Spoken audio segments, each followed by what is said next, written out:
my guy James Payne. You guys remember him? He was a guy that actually posted not too long ago, about 3 years ago, 2016, about the vision of judgment, hell, and things like that, and which kind of went viral. I will definitely leave the description link box below, his email address, and also his Facebook page, where you can contact him, write him personally.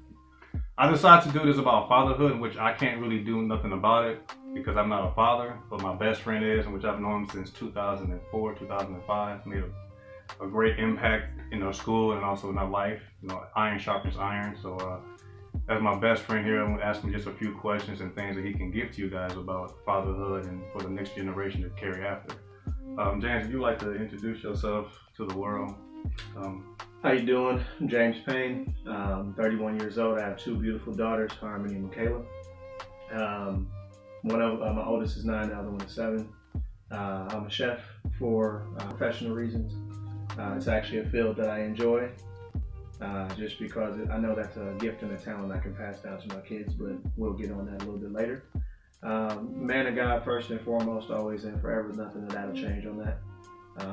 And just growing daily, man. I just like to grow daily, that's all. Progression, always progress. If you make a mistake today, you can fix it by the end of the day or even tomorrow. Just learn and keep growing.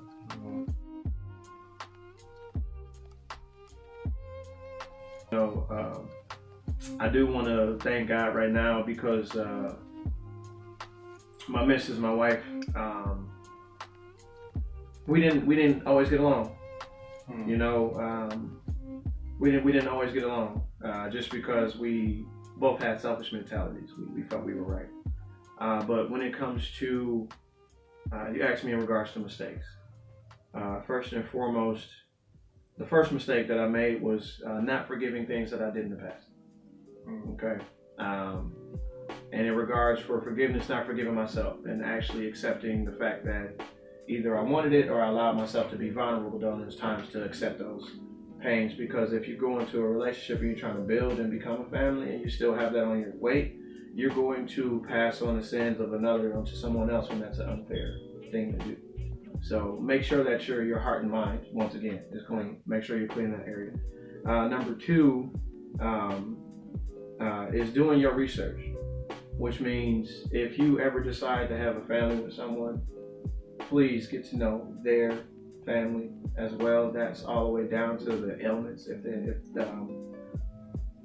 their family has diabetes, hypertension, or any of things like that, just so if genetically speaking, your children can pick up certain things. So it's like getting to know their family, not specifically because of their ailments, but get to know who they are, how they tick, their thought processes, because if you see certain traits inside of your child, you now have made community with their family and now you know how to address those things. If you don't know who you are marrying, by who you are, it doesn't mean that individual, it means the family. You're going to get to grow to know who your wife is every single day, but getting to know her family, where she came from, the background, you'll know her upbringing, you'll know what things make her upset, happy, and or sad, and you can kind of adjust. So that's number 2, is doing your research. And then number 3, when it comes to mistake, is I really did want to be married before I had any children.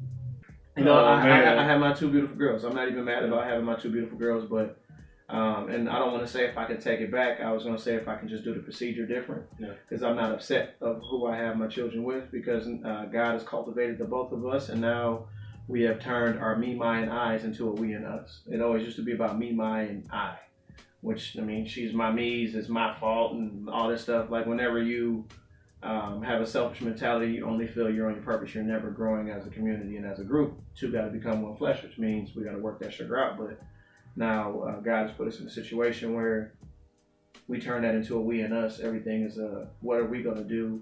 We're on a home for the disciplining the children as the same unit. Like, that was one, if that's a mistake too, raising our kids, which started us off on like a little bit of a rocky standpoint, was, and because I was raised in a household of discipline, like whenever my kids would act up and they consciously knew that they did wrong, oh, spare the rod, spoil the child. I'm grabbing chairs, I grab lampshades, I'm getting pillows, I'm getting tape, I don't care. Whatever is close, that's what's going to happen. And because she wasn't in that type of built-in household. Whenever I was disciplining the kids, she would challenge me in front of them, which does a couple of things, you know, and that kind of confused the kids, you know, kind of made them go one side or the other. But as soon as God worked on us, and then we started turning the me, my, and I's to a we and us, and we've been on a home front on like, this is how we're going to discipline the kid. When it comes to them being squared away, it's a lot stronger. It's a lot more stronger. But I don't care how much you prepare for having a child. I don't care how much you prepare. There's always going to be something that you learn along the way. And you cannot be prepared for education. It has to come to you when it comes to you. You can't prepare your body to wake up at 2 in the morning and change a dirty diaper. You can't prepare the many nights of crying when the child is teething, when they get getting the fever. Liking their first boys, potty training. You can feel that you're prepared for it, and you feel you're doing a great job at it, but you're learning as you go. Yeah. So, yeah.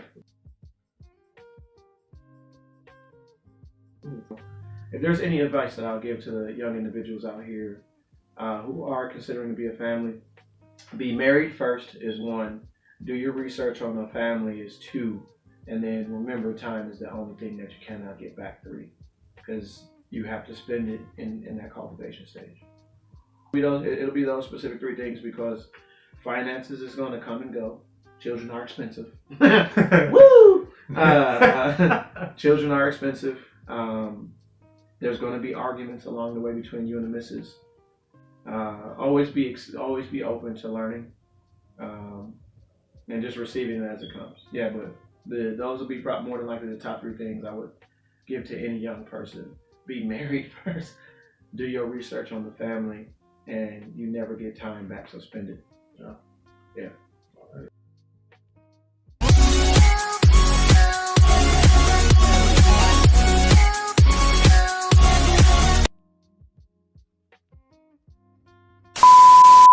Why you gotta zoom in that close? No, that's how it is. Like whenever I record and just get that close. Yeah, like that serious. One time I was like this and just zoomed in right here, like the face. Your back so wide, low key. Like every piece of your shirts have to have spandex on it. You can't even put a tie around your neck. I'm not even matching this, right? Like this is blue, navy blue, and gray. They don't match. That matches well. No, it don't. Like gray and blue is like you stupid. Just leave it up there. Stop trying to make me the black guy. Oh, here we go. You serious? I'm good. You over here smiling and crap, dog. Man. I see you, James. I know. Cause you over here with your jigsaw smile.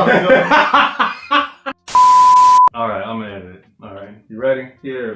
Let me fix my face. But I was one of those individuals who decided to practice it.